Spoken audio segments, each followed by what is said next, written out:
So students, so we are talking about the radiance and emission response times. For that, what we are considering, we are considering the radiance. So basically, what's the radiance is all about?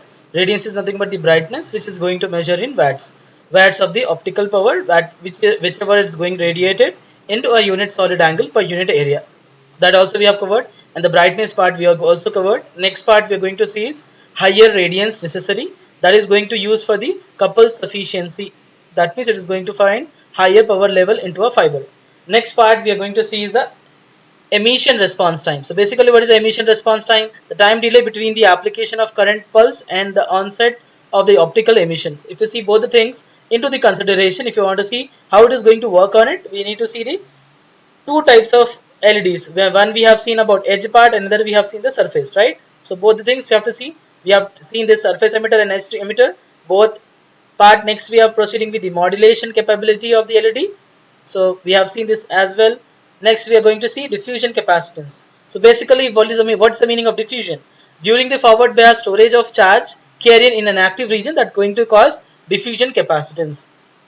That is given by C diffusion is equals to dq by dv. What is dq is all about? dq is the change in the number of minority carrier that is going to stored outside the depletion region. So whenever we see any kind of region that is going to pass that particular depletion form, whenever we just change in the voltage across the diode, that is going to happen based upon that particular phenomena.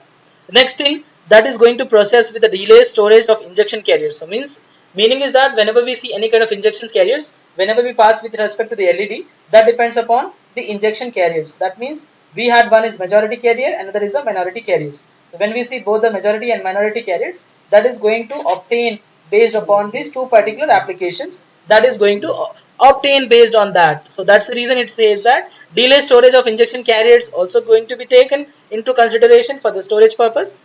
Next is shows how fast change in charge take place for a particular change in voltage. If you see one particular voltage for that particular region, that is also going to be happen based upon the fast change in the charges, right? Next part we are going to see is about very large in forward bias. So what is the forward bias value? It is all about, it is 8000 picofarad to the 20 microfarad. That's the capacitor for the forward bias kind of part in the diffusion capacitance. Diffusion capacitance, how do we find? C is equals to dq by dv. What is dq is all about?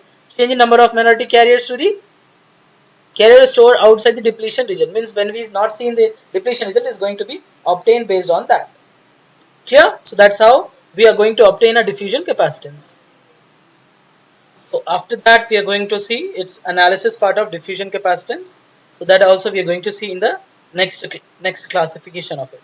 So next is we are going to see about parasitic diode surface, how the parasitic diode surface is going to be used and where exactly it's going to be obtained. So everything we need to consider whenever we talk about it, parasitic analysis. So that's how the parasitic analysis is also being used whenever we want to design that particular waveform for it. So we just have to be very careful while we're designing the parasitic analysis. Clear? So that's the reason here it's mentioned the parasitic diode space charge capacitance, that is also given by C is equals to epsilon A by D.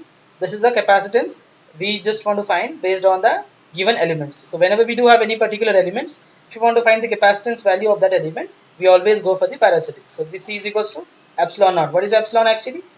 It's nothing but epsilon naught epsilon R, relative permittivity, and that is a epsilon naught is nothing but a constant value, right? We just want to find the distance of that particular form. Based on that, we just want to find out the relation of it on that particular phenomena. We are able to find out the analysis as well. So we have to see this analysis and we have to take care of those elements, and then only we can able to find out its functions. So that's how we just want to obtain the value. So now what is delay charge injection process itself? It's going to determine emission response times. Emission is nothing but that electrons are trying to get emitted into one particular direction to another direction. That is also going to be useful for that particular application.